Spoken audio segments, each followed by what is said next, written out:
Learning with Subrata YouTube চ্যানেলে তোমাদের সকলকে স্বাগত। আজকে 3 নম্বর প্রশ্নপত্র নিয়ে একটা আলোচনা করব। ইতিহাসে নবম শ্রেণী 2024 সালে ফাইনাল এক্সামে দেখো প্রথমে 20টা এমসিকিউ প্রশ্ন। টেনিস কোর্টের শপথ গ্রহণ করা হয় কত সালে? 1789 খ্রিস্টাব্দে 12ই জুন। জননিরাপত্তা কমিটির অন্যতম প্রধান সদস্য কে ছিলেন? উত্তর হবে রোবস্পিয়র। কোন ফরাসি দার্শনিক ক্ষমতা স্বতন্ত্র নীতির কথা বলেছিলেন? মন্টেস্কু। বুন্ড ও রাজ্য সমবায় গঠিত হয়েছিল জার্মানিতে। তারপরে হচ্ছে ফ্রিম্যাসন কোথার গুপ্ত সমিতি ছিলেন? উত্তর হবে ইংল্যান্ডের। কোন বিপ্লব 3টি গৌরবময় দিনের বিপ্লব নামে পরিচিত? উত্তর হবে জুলাই বিপ্লব। জাতিসংঘের জনক হিসাবে চিহ্নিত করা হয় উড্রো উইলসনকে। লিগ অব নেশনের প্রথম অধিবেশন আয়োজিত হয় সুইজারল্যান্ডে। বিশ্বের সর্বপ্রথম আন্তর্জাতিক নিরস্ত্রীকরণ সম্মেলন হয়েছিল হেগে। ইউরোপে প্রথম রেলপথ শুরু করা হয় ইংল্যান্ডে। গ্যারিবল্ডি অনুগামীগণ কী নামে পরিচিত? উত্তর হবে লাল কোর্তা নামে পরিচিত। সুয়েজ খাল জাতীয়করণ করেন নাসের। ট্রুম্যান নীতি ঘোষণার দেশটি হলো মার্কিন যুক্তরাষ্ট্র। এরপরে দেখো অপারেশন সি লায়ন অভিযান চালিয়েছিলেন হিটলার। লাল ফৌজ অ্যান্ড রেড আর্মি গঠন করেন ট্রটস্কি। নাৎসি দলের বাইবেল বলা হয় কাকে? মেইন ক্যাম্পকে। হিটলারের আত্মজীবনী। সমৃদ্ধ আত্মবিন্দের সনদে মোট ধারার সংখ্যা আছে 111টি। সোভিয়েত রাশিয়া কত খ্রিস্টে জাতিসংঘ যোগদান করেন? 1934 খ্রিস্টাব্দে। চেক ড্যাম তৈরি করা হয় কে? লেনিন। স্পেনের গৃহযুদ্ধ শুরু হয়েছিল 1936 খ্রিস্টাব্দে। বিভাগ গত দেখো ব্যাখ্যামূলক প্রশ্ন দিয়েছে।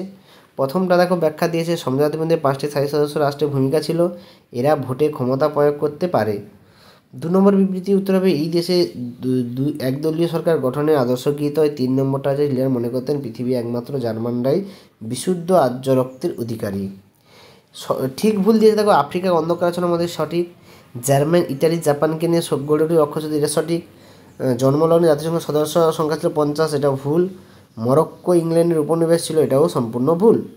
তারপরে বলছে গেস্টাপো কি? জার্মানি পুলিশ বাহিনীকে বলা হয় গেস্টাপো।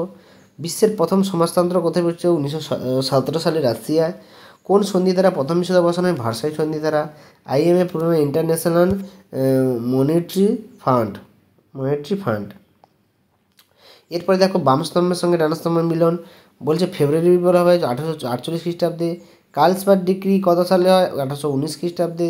সেডানের যুদ্ধ হয় 1870 এবং জুলাই বিপ্লব হয় 1830 খ্রিস্টাব্দে।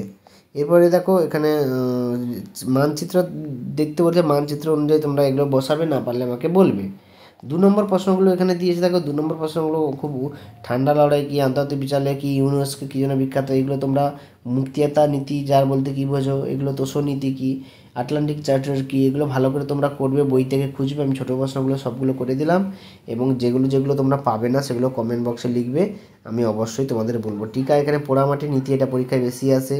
তারপরে এপ্রিল থিসিস, ঠিক আছে। মহামন্দাটা প্রায় প্রতি বছরই দেয়, ভালো করে করবে। এখানে দেখো লং কোশ্চেন এখানে 3টে দেওয়া আছে, সেই 3টে লং কোশ্চেন তোমরা করবে।